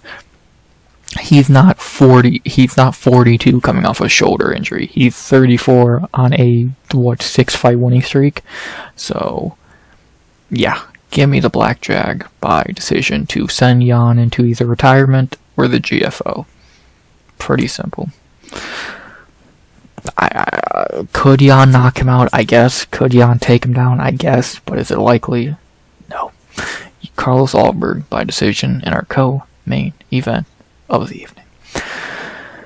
And now for our lame event of the evening. I'm not going to waste your time. I'd rather end this video quickly before the 2-hour mark and talk about this garbage, so I won't waste much time. As in our main event of the evening, a fight no one, even the Brits, don't give a shit about.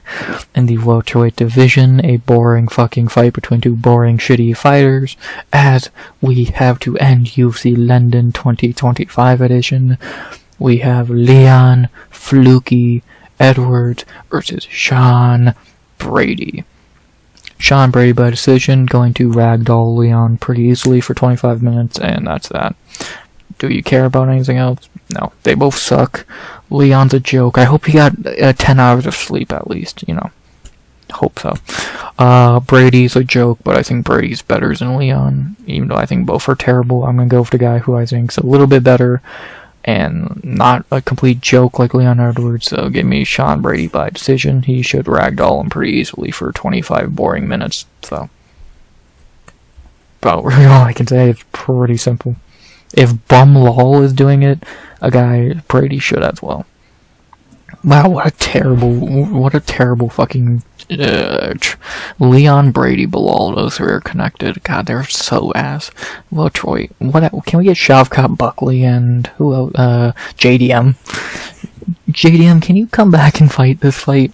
You can probably do this and you won't take damage against Leon. Come do this fight and then go beat up Bilal, come on. But whatever, watching Leon Edwards get dropped on his head and lose is always enjoyable, so give me Shawn Brady by decision. Boring fight, shitty main event, no one cares, fuck you. Leon Edwards. The Brits don't even like you, they like Kevin Holland more. And Jan Blachowicz. Whatever. Shitty fight, Shawn Brady by decision. Bang. Boom. Finally. Boom. That's the card. Almost 2 hours, my longest video by a mile now, looking like a diehard MMA podcast. To go over my picks one more time. Guram Kutateladze by decision. Nathan Fletcher by decision. Puja Tomar by decision. Andrey Pulyaev by decision. Mick Parkin by decision. Lonnie Kavanagh, my lag of the night, by decision. Chris Padilla by submission in second. Morgan Charrière, maybe at the moment, is my pick. Jordan Vucenic by submission in the first. Alexia by decision. Gunnar Nelson by submission in second. Carlos Ulberg by decision. And Shawn Brady by decision. Bang. I talked about it for 2 hours almost. I think it's a good card. Outside of the main event, it's a good card. I can't really complain. Like, what is really bad about it? You know, this fight sucks too. But outside of this and the main event, what's bad? Great co-main event. Kevin Holland, Gunnar Nelson, Jordan Vucenic, Charrière, Wood, Padilla, Lonnie, Parkin, fucking Guram. So many good goddamn fights on this fight. Molly will have a good fight on. So many goddamn good fights on this card, and I cannot wait. 1 o'clock Saturday afternoon in America. Gonna be fun. I can't wait. Again, I talked about it for 2 hours. It better be good. With that being said, and to wrap this up, since my goal is not to hit the 2 hour mark for the first time, maybe some other time, maybe for the recap, which I'll do Sunday, like always, for this card. Hopefully it'll come out early on Sunday. I should be able to, since this card's gonna be an early one, so maybe I'll get my recap out on time for once. But if not, it'll still be out sometime on Sunday. Hopefully it'll be a little shorter than this, but you never know. I won't make a promise I can't keep. What I will do is say, I hope you enjoyed the video, the almost 2 hour long video. You see why I put timestamps in this bitch.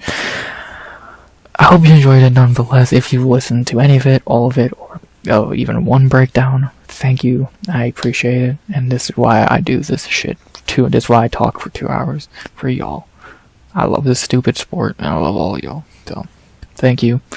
And let's enjoy some fights on Saturday afternoon. You ready? I know I am.